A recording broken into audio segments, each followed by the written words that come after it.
Shalom. I'd like to start out by giving all glory, praise, and honor to Yahweh Bahasham, Yahweh Shai, Bahasham, Rakah, Quadash.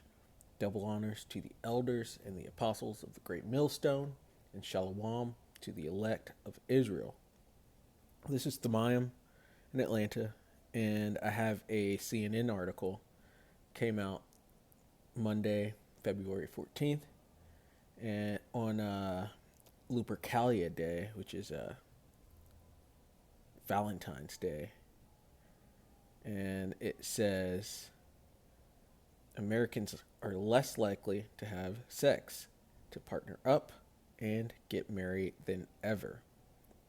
And I was calling it Lupercalia because those are the origins of Valentine's Day, going back to the Roman Empire. And it was a day of orgies and sacrifices, even human sacrifices. That's where you get the little hearts from. But moving on, this article I thought it was a great barometer for the state of America and where it's at, because it's showing how people aren't connecting as they used to. And it shows that people aren't happy, because sex is a pleasure and having partnership is a pleasure, but people aren't doing that as much anymore. Not that people are completely not having sex, but it says it's at a 30-year low. And that's from all the societal changes that have come into effect over the last 50, 60 years, and even more in the last 30 years with all these different waves of feminism. And it's showing its effects, and you can see that with the MGTOW movement and all these masculine movements, and men kind of just going their own way and not being so concerned about having a marriage, which is a very raw deal for men of really all backgrounds, not just the Israelite man, which it was aimed at us, but it's affecting the other nations at this point, because everything is in favor of the woman. This is her kingdom, her queendom, as well as Esau's queendom. So, but we'll go into it a little bit. It says 26% of Americans age 18 and up didn't have sex once over the past 12 months, according to the 2021 General Social Survey. You might think this is just you see that word, an effect from what's been going on the last 2 years, basically.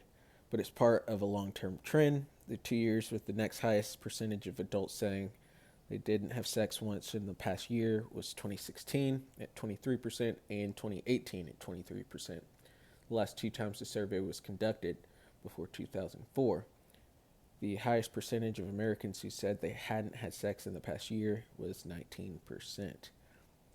Last year's survey was also the first time that the percentage of Americans who had sex once a month or less topped 50%.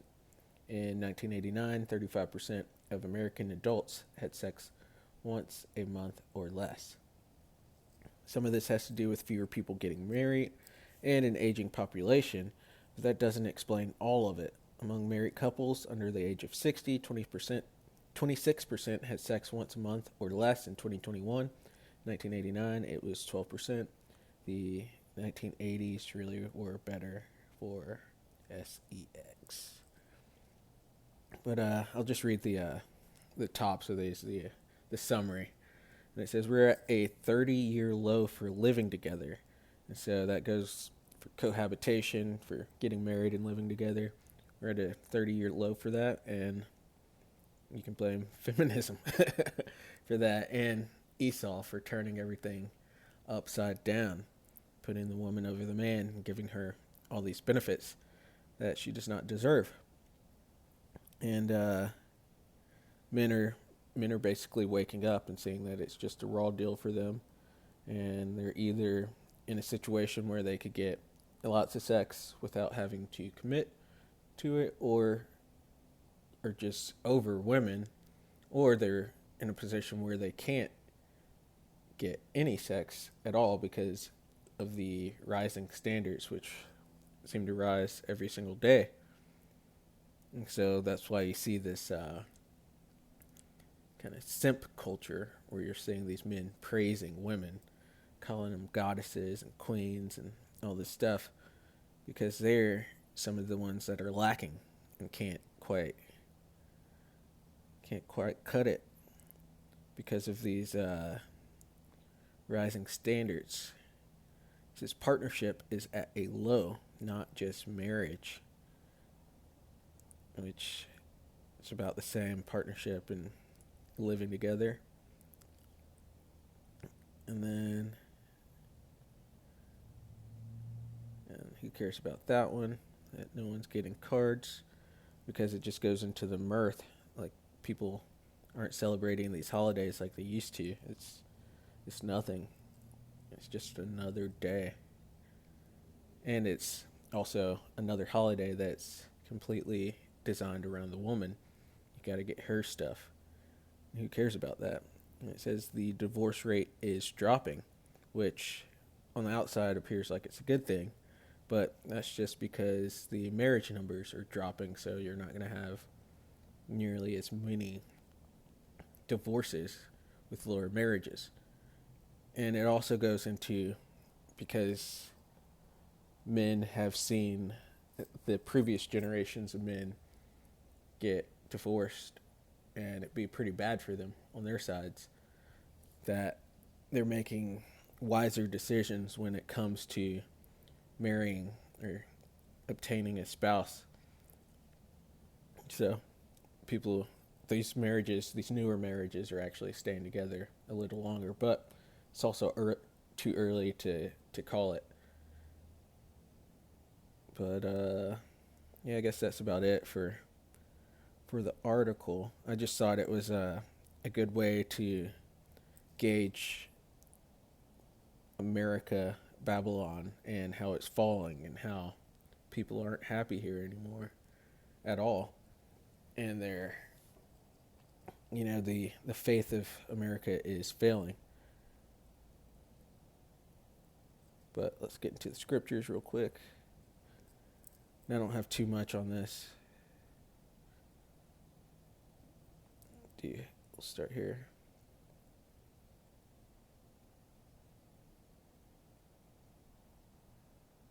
At Isaiah 29, if it'll come up. Let's reopen it. All right, Isaiah 29 and 16. Surely your turning of things upside down shall be esteemed as the potter's clay.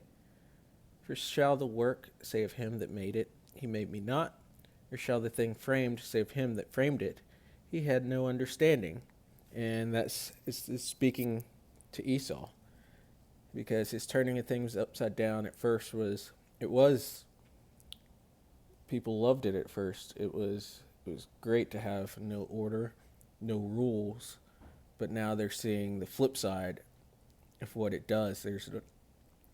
There's for every action there's a equal or opposite reaction, and you're seeing a lot of men are waking up to realize that all this liberty for women is actually not a good deal.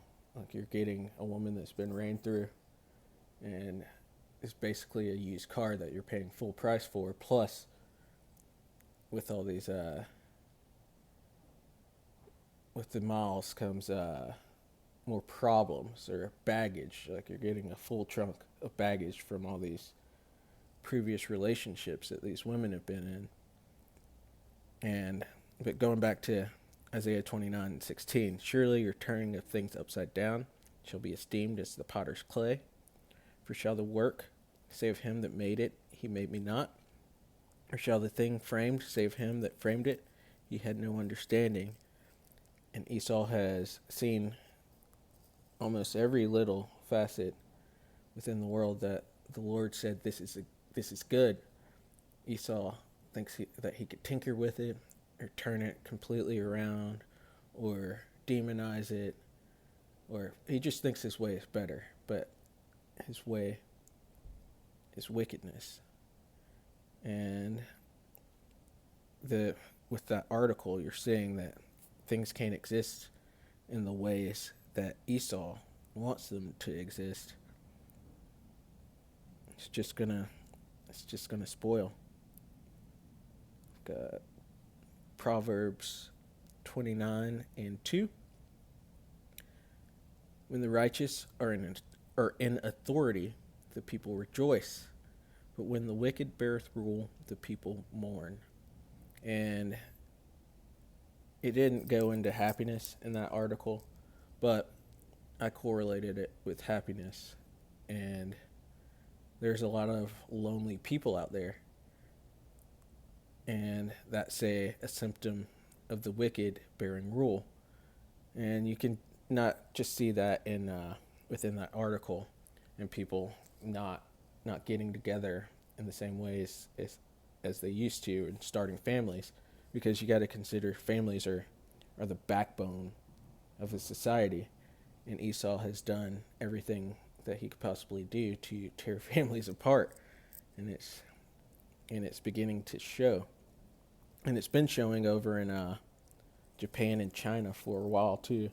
I think that's mostly because they're basically wage slaves over there, but who knows? I haven't looked into that as much as I should, but with Proverbs 29:2, the wicked are bearing rule and the people are mourning, and you can see that with the protests that are going on all over the world. You could see that with just random people walking down the street, and you can see on their face they're not happy.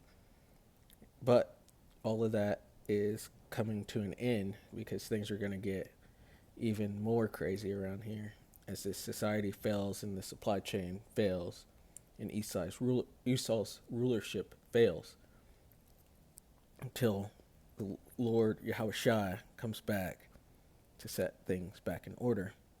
And so with that, Yahushua is coming back soon. You need to repent. I need to repent. And hopefully we could be delivered from the calamity and the destruction that is coming to the earth. So I'd like to give all glory, praise, and honor to Yahweh, Bahasham, Yahushai, Bahasham, Rakah, Quadash. Double honors to the elders and the apostles of the Great Millstone. Shalom to the elect of Israel. Shalom.